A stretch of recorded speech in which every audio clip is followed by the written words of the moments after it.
ابو قتادہ انصاری رضی اللہ تعالیٰ عنہ کی روایت صحیح مسلم کے اندر موجود ہے۔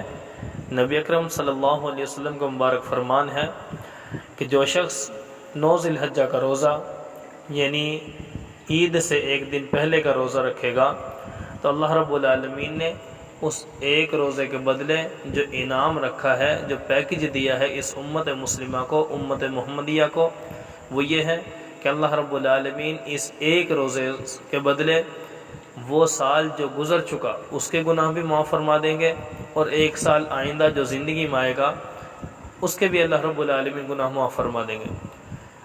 تو 2 سال کے گناہ معاف ہو جائیں ایک روزے کے بدلے، چھوٹی سی عبادت ہے، مختصر سا وقت ہے، تو میرے بھائیوں، میرے دوستوں، بہت ہلکا سودا ہے، آسان سا سودا ہے، مشکل نہیں۔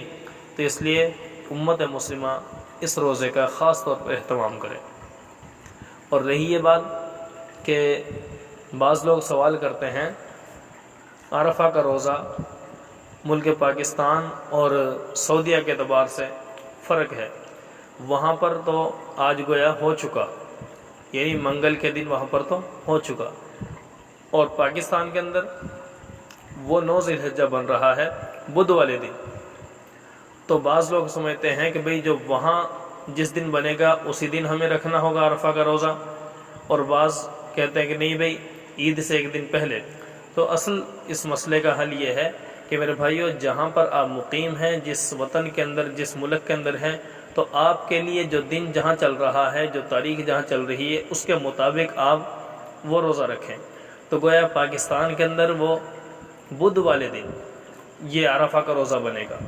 تو کتنا بڑا انعام اللہ نے دیا ہے، ایک روزے کے بدلے 1 سال گزشتہ اور 1 سال آئندہ آنے والا اس کے گناہ اللہ رب العالمین معاف فرما دیتے ہیں۔ تو اسی وجہ سے بعض علماء فرماتے ہیں جو اللہ نے وعدہ فرمایا ہے نا 1 سال آئندہ کے گناہ معاف فرما دے، اس کا مطلب ہے 1 سال اس بندے کو اگلا نصیب ضرور ہوگا۔ ٹھیک ہے؟ کیوں؟ اس لیے کہ اللہ نے جو وعدہ کیا ہے بھئی 1 سال آئندہ کے گناہ معاف کروں گا، وہ کب ہے؟ جو آئندہ زندگی میں انسان کو ملے گا سال۔ تو یقیناً کہا جا سکتا ہے کہ آئندہ سال انسان پورا 1 سال زندہ رہے گا۔